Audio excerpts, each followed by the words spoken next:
खौफनाक दरवाजा जो भी वहां गए कभी वापस नहीं आया। तो कहानी शुरू करते हैं। मौसम की नमी हवा में घुल रही थी और रात का सन्नाटा गहरी हो गई थी। छोटे से गांव के बाहर एक पुराना और डरावना महल खड़ा था, जिसे लोग भूतिया महल कहते थे। लोग कहते थे कि वह महल सदियों से वीरान पड़ा था और वहां जाने वाला कभी वापस नहीं लौटता। लेकिन एक रात कुछ ऐसा हुआ जिसने इस खौफनाक कहानी को और भी भयानक बना दिया। अजय और उसका दोस्त विवेक कॉलेज में एक साथ पढ़ते थे। दोनों में एक जैसी जिज्ञासा थी, विशेषकर रहस्यमयी और डरावनी जगहों को लेकर। कई बार उन्होंने महल के बारे में सुना था, लेकिन एक बार जब उन्होंने गांव के बूढ़े लोगों से इसके बारे में सुना तो उनका डर और जिज्ञासा दोनों और बढ़ गए। तुम सच कह रहे हो? अजय ने एक दिन गांव के बुजुर्ग महात्मा से पूछा। क्या सच में वह महल भूतिया है? महात्मा ने अपनी आंखें बंद की और धीमे स्वर में कहा, जो भी उस महल में गया वह कभी वापस नहीं आया। ये जगह किसी भयानक अंधेरे में बसी है। तुम लोग शरारत मत करो, नहीं तो पछताओगे। लेकिन अजय और विवेक की मंशा पहले से ही तय थी। वे अगले ही दिन महल में जाने का तय कर चुके थे। उन्होंने सोचा था कि यह सिर्फ एक अफवाह है और यदि वे किसी रात वहां जाकर इसका सच पता लगा लें तो गांव के लोगों को साबित कर देंगे कि ये सब बकवास है। एक अंधेरी रात, जब चांद का भी चेहरा पूरी तरह से बादलों में छुपा हुआ था, अजय और विवेक महल की ओर चल पड़े। महल दूर से ही खौफनाक लगता था। उसकी खंडहर हो चुकी दीवारों और टूटी फूटी खिड़कियों से मानो कोई अजीब सी शक्ति निकल रही हो। दोनों दोस्तों के मन में एक अजीब सा डर था, लेकिन साथ ही उनके मन में साहस भी था। तू ठीक तो है ना? विवेक ने अजय से पूछा। हाँ, बस थोड़ा घबराया हुआ हूं। लेकिन डरने का नहीं, जानने का है, अजय ने कहा। महल के पास पहुंचते पहुंचते दोनों का दिल तेजी से धड़क रहा था। महल का गेट पूरी तरह से जंग लग चुका था और जब अजय ने उसे खोला तो वह भी चिटक की आवाज करते हुए खुला।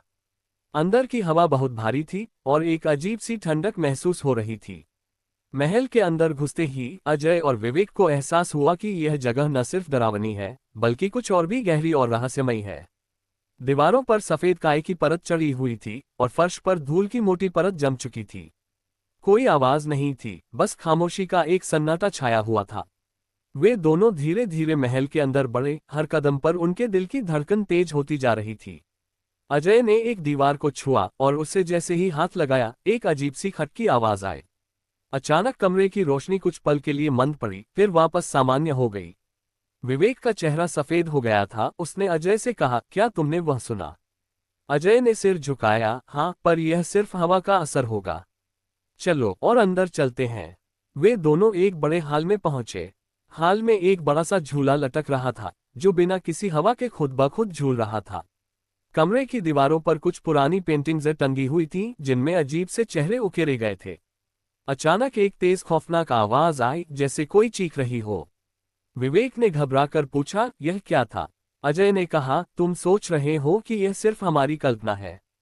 हम बहुत जल्द यहाँ से निकलेंगे। तभी अजय की नजर एक पुराने दरवाजे पर पड़ी।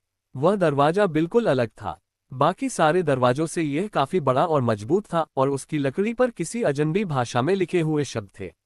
जैसे ही अजय ने उस दरवाजे के पास कदम बढ़ाया, उसे एक हल्की सी आंधी सी महसूस हुई और दरवाजा अपने आप खुलने लगा। अजय और विवेक एक दूसरे को देखकर चुप हो गए। क्या करें? विवेक ने धीमी आवाज में पूछा। इसे खोलते हैं, जो भी हो, अजय ने कहा। दोनों ने दरवाजा खोला और अंदर देखा। वहां एक घना अंधेरा था। जैसे ही वे अंदर गए, दरवाजा अपने आप बंद हो गया। अजय और विवेक ने अपनी जेब से मोबाइल निकाले और फ्लैश लाइट चालू की। लेकिन जैसे ही लाइट पड़ी, उन्होंने जो देखा वह बहुत भयानक था। कमरे में दीवारों पर खून से लथपथ मानव आकार के साए थे, जो जैसे ही लाइट पर पड़ी हिलने लगे। उनके पास पहुंचने से पहले ही वे साए अचानक गायब हो गए, जैसे वे हवा में विलीन हो गए हों।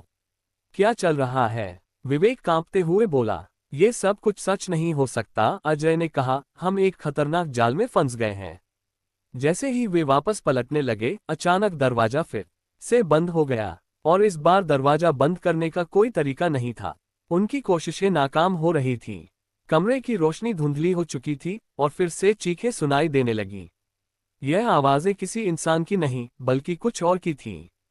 अजय और विवेक घबराए हुए थे। तभी एक गहरी आवाज सुनाई दी, तुम दोनों को यहां से बाहर नहीं जाने दूंगा। यह आवाज इतनी घनी और गहरी थी कि उनके कानों में दर्द होने लगा।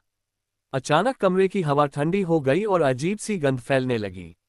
जैसे ही वे पीछे मुड़े, उन्हें सामने एक साया दिखाई दिया।